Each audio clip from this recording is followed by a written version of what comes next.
अकाज़ा demon slayer anime का most misunderstood character है।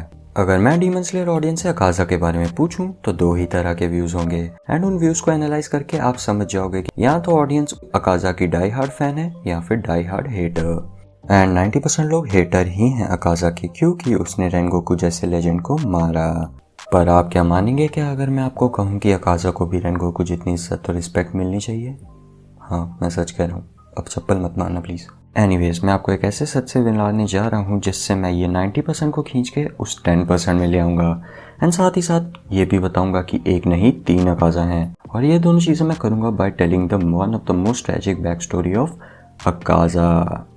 And इसे सुनने के बाद आप भी अकाज़ा को रेनगोकू की तरह देखोगे like a legend. So let's get started.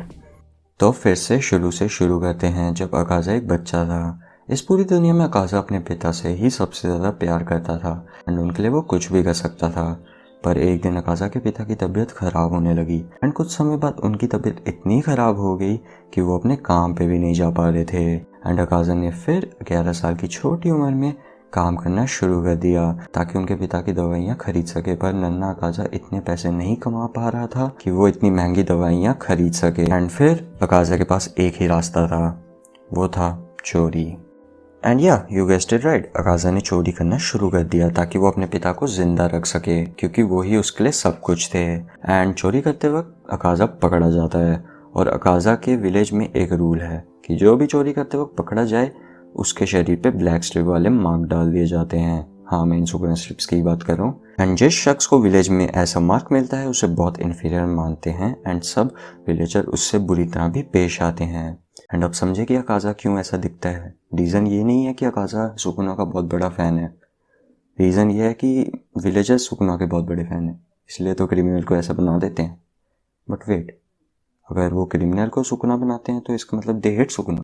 Anyways छोड़ो। एंड फिर भी एक बार पकड़े जाने पर अकाज़ा नहीं रुका और चोरियां करता रहा। जब अकाज़ा तीसरी बार पकड़ा गया तो अकाज़ा को कहा गया कि अगर अकाज़ा फिर से चोरी करते वक्त पकड़ा जाएगा तो उसके हाथ काट दिए जाएंगे। एंड इसके रिप्लाई में अकाज़ा ने कहा, अगर तुम मेरे हाथ काट दोगे तो मैं अपने पैरों से चोरी कर लूँगा। एनीवेज, उसने ऐसा इसलिए कहा क्योंकि वो अपने पिता को जिंदा रखना चाहता था एंड उसके लिए वो कुछ भी कर सकता था। और समय के साथ साथ उसके शरीर पे सुकुना स्ट्रिप्स भी बढ़ती गई एंड जब वो घर आया तो उसके पिता ने सुसाइड कर लिया एंड सुसाइड नोट में लिखा कि वो अपने बेटे को क्रिमिनल बनते हुए नहीं देख सकते और ना ही वो चोरी के पैसों पे जिंदा रहना चाहते हैं। एंड वो सुसाइड कर लेते हैं एंड अकाज़ा को बहुत बुरा लगता है और वो गुस्से में जाकर लगभग 7 लोगों को ऑलमोस्ट मार देता है, क्योंकि अकाज़ा होपलेस हो जाता है और उसे लगता है उसकी ज़िंदगी में कुछ नहीं बचा और उसकी ज़िंदगी का कोई मतलब नहीं। फिर वहाँ पे एंट्री होती है काइजो की, जो एक मार्शल आर्टिस्ट है एंड अकाज़ा उसे भी मारने के लिए आगे बढ़ जाता है। पर काइजो कुछ काम नहीं एंड वो उल्टा अकाज़ा को पीट देता है और अपने घर ले जाता है, जहाँ वो उसे अपनी बेटी कोयोकी से मिलवाता है जो बहुत बीमार थी। फिर काइजो एक प्रस्ताव रखता है अकाज़ा के आगे कि वो कोयोकी का ध्यान रखे जब काइजो काम से बाहर जाए, क्योंकि कोयोकी की माँ भी नहीं थी। और अकाज़ा ये सुनकर बहुत खुश होता है। अकाज़ा के खुश होने का रीज़न ये था कि उसे नहीं लगा कि कोई उस पर फिर से विश्वास करेगा एंड उसे अपना बनाएगा बिकॉज ऑफ दो सुकुना स्ट्रिप्स। एंड फिर अकाज़ा रोज़ कोयोकी का ध्यान रखता था एंड काइजो काम से बाहर जाता था। और एक दिन काइजो ने एक बूढ़े आदमी को कुछ गुंडों से बचाया जो उसको मारने वाले थे। काइजो की हेल्प को देखते हुए उस बूढ़े आदमी ने अपना डोजो एज अ रिवॉर्ड उसको दे दिया। एंड सेकंड रीज़न ये भी था कि बुड्ढे को समझ आ गया था उसके आखिरी पल हैं तो कोई नहीं, किसी और सक्सेस को ढूंढ लेते हैं। एनीवेज, फिर काइजो ने डोजो को संभाला एंड वो नंबर 1 डोजो बन गया एंड क्रेडिट गोज टू काइजो। कुछ साल बीत जाते हैं और अकाज़ा 17 साल का हो जाता है एंड कोयोकी भी ठीक हो जाती है एंड काइजो अकाज़ा के साफ दिल और ईमानदारी को देखते हुए के आगे एक और प्रस्ताव रखता है और वो प्रस्ताव ये है कि कोयोकी और डोजो की जिम्मेवारी अकाज़ा अपने सर ले ले। एंड ये सुन के अकाज़ा बहुत खुश होता है और उसकी ज़िंदगी फिर वापस अच्छी हो जाती है और वो कोयोकी को प्रॉमिस करता है कि वो बहुत ज़्यादा स्ट्रांग बनेगा और उसकी रक्षा करेगा। और अकाज़ा फिर अपने पिता को याद करने उनके ग्रेवयार्ड जाता है और जब वो वहाँ से वापस आता है तो वो देखता है कि कोयोकी और काइजो मर चुके हैं और ये उनके पड़ोसी डोजो के लोगों ने किया है क्योंकि वो उनके डोजो को हरा नहीं पा रहे थे। और फिर अकाज़ा की सारी खुशियाँ फिर से छिन जाती हैं और अकाज़ा बहुत ज़्यादा गुस्से में आ जाता है और बगल वाले डोजो के 67 आदमियों को अकेले मार आता है और वो भी सिर्फ अपने हाथों से। वैसे 67 को हिंदी में क्या कहते हैं? एनीवेज, पूरे विलेज में एक अफवाह फैलने लगती है कि एक डीमन आ गया है जिसने अपने हाथों से ही 67 लोगों को मार दिया है। और ये सुनने के बाद मुजान वहां पहुंच जाता है ये देखने के लिए कि आखिर ये डीमन है कौन। और फिर वो एक 17 साल के बच्चे अकाजा को देखता है and Akaza don't give a F to demon king Muzan.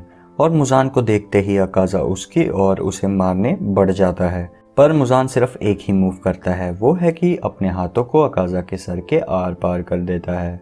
Total savage. और अकाजा को अपना ब्लड देकर उसे डीमन बना देता है और उसकी सारी याददाश्त वो खुद मिटा देता है और अकाजा फिर से सब कुछ खो देता है। इस कहानी को सुनने के बाद आपका पता नहीं, बट मैं यही कहूँगा कि every father needs a child like Akaza. And 3 Akaza हैं। पहला जो 11 साल का अकाजा था, मासूम अपने पिता को प्यार करने वाला। दूसरा अकाजा वो है जो 17 साल का था, जिसने कोयोकी को प्रॉमिस किया था कि वो स्ट्रॉन्गेस्ट बनेगा और उसकी रक्षा करेगा। इवन डीमन किंग मुजान जो सबसे स्ट्रॉन्गेस्ट है, उसने अकाजा को डीमन बनाया और उसकी याददाश्त भी खुद मिटाई। बट स्टिल अकाजा अपना प्रॉमिस नहीं भूला जो उसने कोयोकी को दिया था। अकाजा डोमा से इसलिए चलता है क्योंकि डोमा अकाजा को उसका प्रॉमिस पूरा नहीं करने देता जो उसने कोयोकी को किया था। वो था to be the strongest and इसी वजह से डोमा अकाजा को पसंद नहीं।